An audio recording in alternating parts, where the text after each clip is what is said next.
Hi, it's Fiestaro. So, hello, subscribers. So, subscribers, the next 7 days, ano ba ang kailangan ninyong malaman?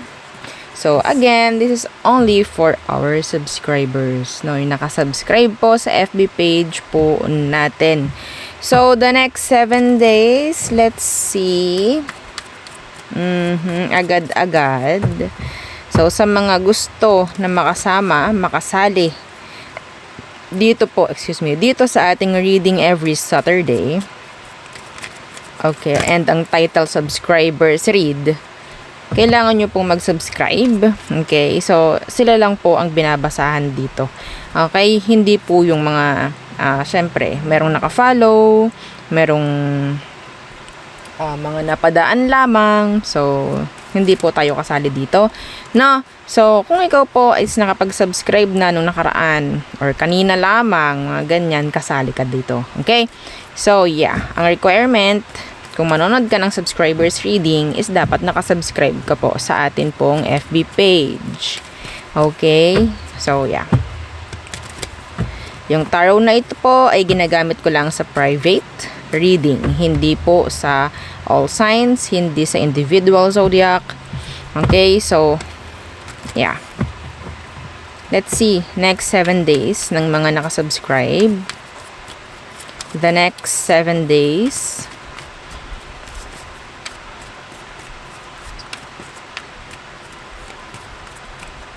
Kuha tayo ng 6.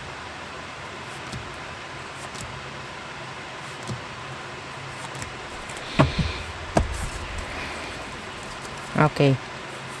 First card, the 10 of Cups in the reversed. The 6 of Swords in the reversed. May mga manunumbalik or may mga isyung babalik the next 7 days, lalo po pagdating sa pamilya. Okay, kung ano po yun, hindi ko alam, kanya-kanya yan. So, sa mga nakasubscribe dyan, may mga issue dito na parang hindi pa rin totally nako-close or nasa-settle.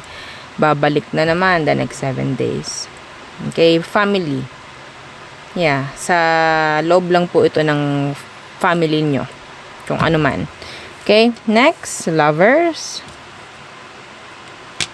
Okay, the lovers. And then, the 3 of Coins in the reversed. Ouch. So, in general, meron lang ditong hindi pagkakaintindihan pagdating po sa mga kaparehan ninyo, sa mga partner, sa mga karelasyon, yan. No? So, may kaunting, sabihin nating hidwaan. Opo, no? The next 7 days. So, itong mga sinasabi ko na ito is pwedeng maiwasan. Opo, no? Kasi tinitingnan natin kung ano po yung mga mangyayari pa or mga mangyayari. Okay? So, this is like a prediction. Okay, next, the High Priestess in the reversed.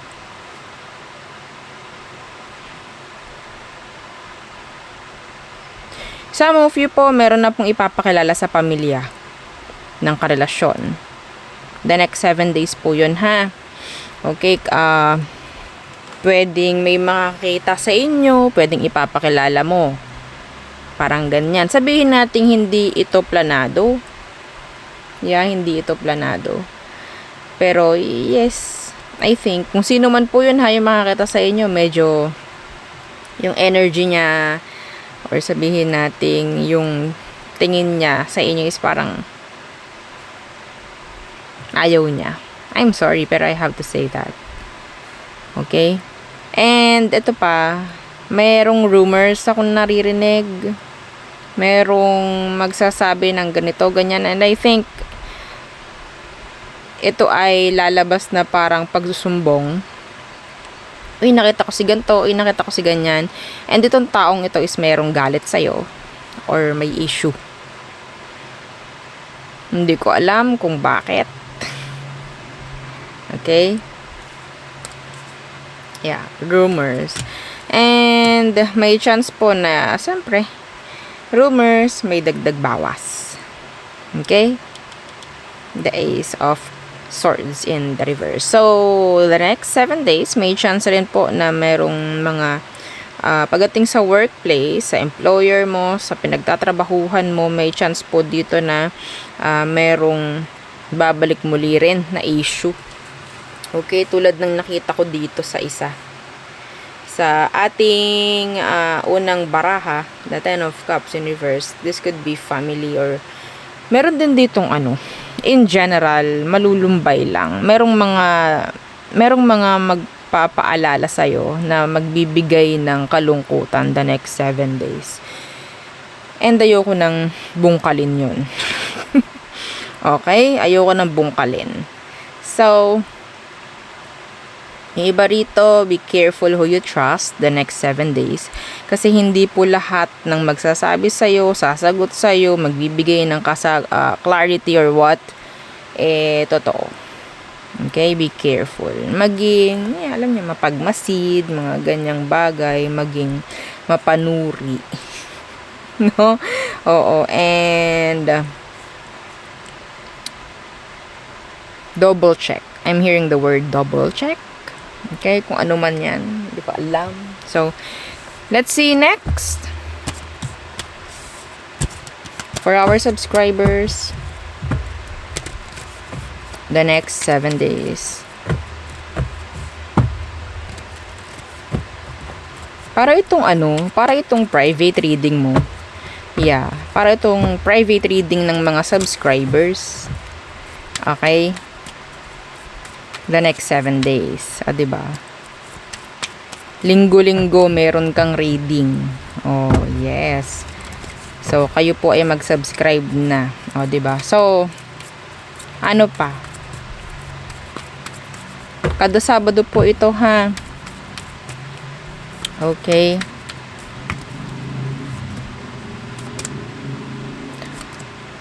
Receive. Hindi ko alam kung anong meron dun sa word na receive. Pwedeng meron kang matatanggap. Something like that. The next 7 days. So, 4 of Cups in the reversed. Knight of Coins in the reversed. Merong ipagpapalibang bayarin the next 7 days. Meron pong ipagpapaliban gastos or basta paglabas ng pera ito. Meron kayong kailangan ipagpaliban or may ipagpapaliban tungkol po sa paglabas ng pera. Okay? Hindi ko alam kung meron kayong bibilhin, hindi nyo muna bibilhin siguro. Okay?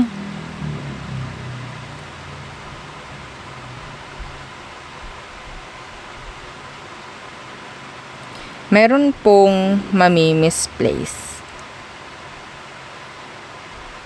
Yeah.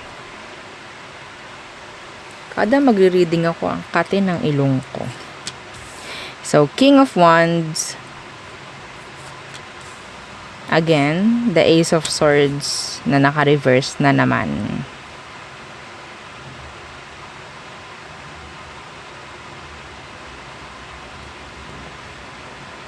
Wrong idea. Or sabihin natin, meron pong masasabotahe ditong mga plano. Sensya na ha, kati ng ilong ko kada magre-reading, di ko alam bakit.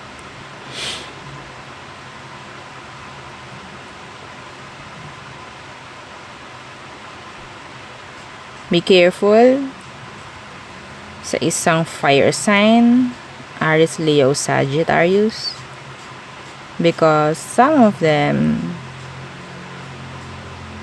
nandun yung energy ng hindi pwedeng pagkatiwalaan. That's specific. There's lies, secrets,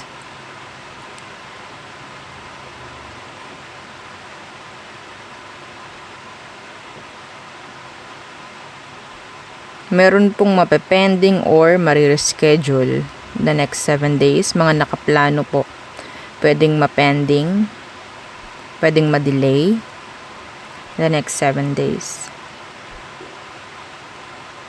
Lahat po ng mga nakaplano na, lahat ng nakaschedule na dapat gagawin the next 7 days, pwedeng meron pong mapupurnada or madidelay, mapupostponed, maririsked. Nine of Cups in the reversed. Okay, Nine of Cups in the reverse. This is unfulfilled wish. This is an unfulfilled wish.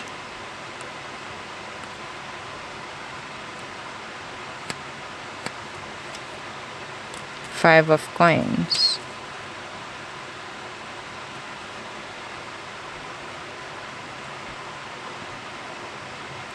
Kung ano po yung ina-expect ninyo na darating the next 7 days, may chance na talagang maghihintay pa rin kayo. Okay? Or may chance na hindi sila darating or hindi mamamanifest. Okay? Merong mahuhold na bank account.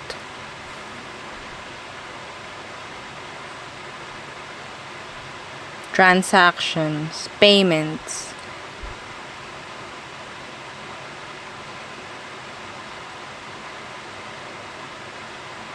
Meron ditong mag-e-end up broke. Somebody. Yeah. May maluloko dito. Sinasabi ko sa inyo, maging aware kayo, ha? Okay? Maging aware sa mga kinakausap.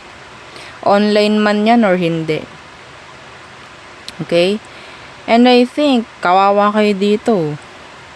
May iwan kayong wala. Okay?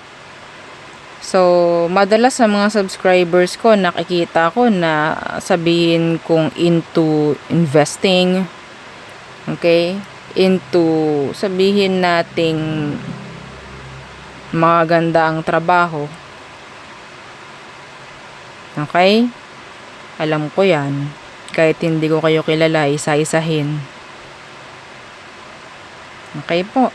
Kayo yung mga nakikita kong may kaya. May kaya. Pero maloloko. Be careful. Iwasan na to.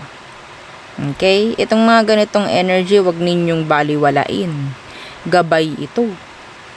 May mga charms na dyan, gamitin nyo. Paki-cleanse po. Hindi yung everyday nyo lang suot, that's not enough. Kailangan nyo pong kine-cleanse yan. We don't know kung sino ba yung nakapansin dyan, sino ba yung nakahawak dyan ang hindi nyo alam. Okay? Mas maganda na kayo po ay sigurado sa mga charms ninyo. Napaka dali lang mag-cleanse, kaya wag po nating katamaran. Baka mamaya yung mga charms natin ang tamarin sa atin. Ayaw natin yun. Ayaw natin yun. Okay? So, napakalaki rin ng ambag ng mga yan sa inyo. So, wag nating baliwalain sila. Okay? Nagtiwala kayo, kaya kayo nagpagawa niyan. Binuhay nyo sila. Okay?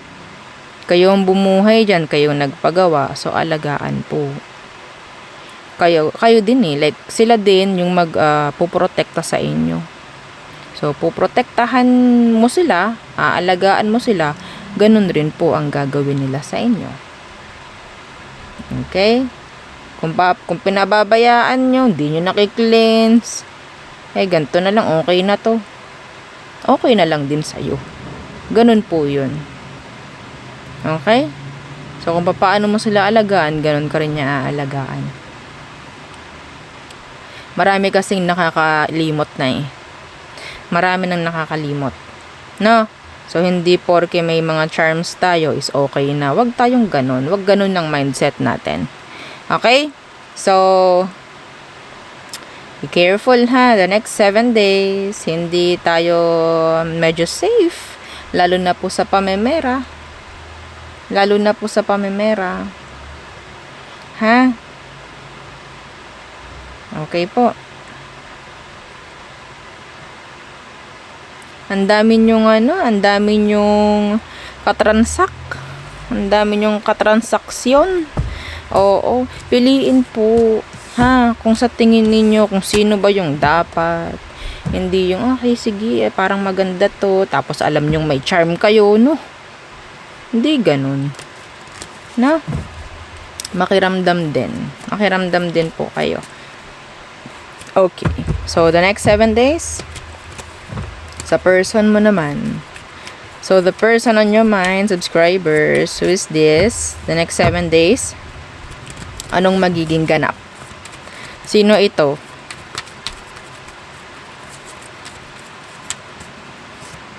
The Queen of Coins in reverse. Tinanggihan ka, nilayuan ka nito, inayawan ka. Hindi ka kinailangan. Parang feeling mo ganun because you are chasing this person. You are chasing the person. May angel number ka, 555. Okay? I don't know. Kahit sabihin natin napaka-toxic na nitong taong to, hinahabol mo pa rin. Hinahabol mo pa rin kahit alam mong napaka-toxic na.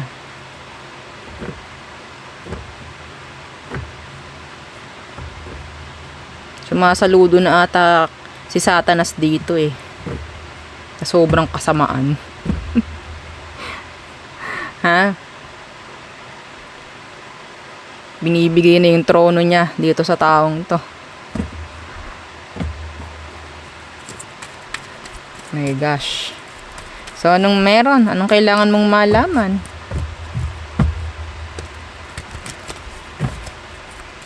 The next 7 days, anong action nito towards you?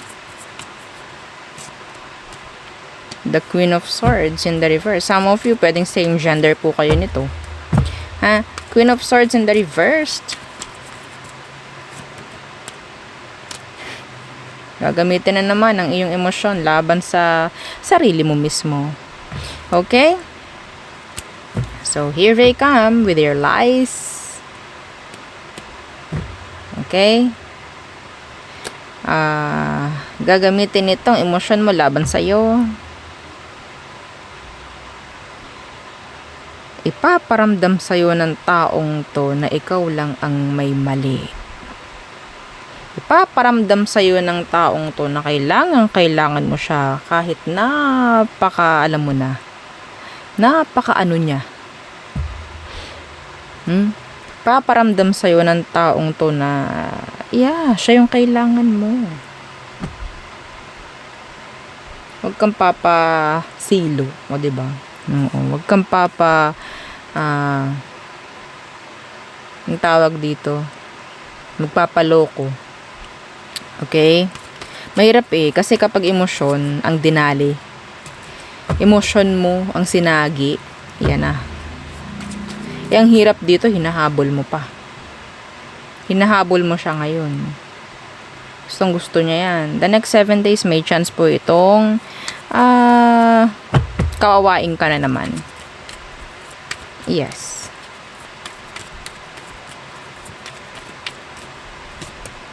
See, the 5 of Swords. And the 9 of Coins in the reversed. Bakit ko pa ba ito kinakailangan? Mapapatanong ka na lang ng ganyan. Bakit ko pa ba ito kailangan? Alam mo, kaya ganun. Parang nagtatanong ka na. Naglalaban na kasi yung puso at isip mo.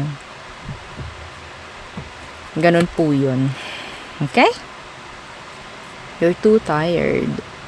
You are. You're too tired. Aminin mo na yun. Pagod ka na, Diyos ko. Oo, pagod ka na dito. Pagod ka ng humabol. Pagod ka ng magmakaawa. Pagod ka ng i-reject. Pagod ka ng kawawain. Diba? So, dito na naman sila. The next 7 days. Alam na alam nito kung anong iti-trigger nito sa'yo. Para kanyang puppet. May mga strings na nakahawak, nakapulupot sa'yo. Sila yung magmamaneobra. Sila yung magko-control sa'yo. Be careful. Okay? So, yun lamang ang aking reading for you, subscribers. And, yes, again, abangan po muli, no, sa susunod na Saturday itong reading ninyo. So again, thank you. Goodbye.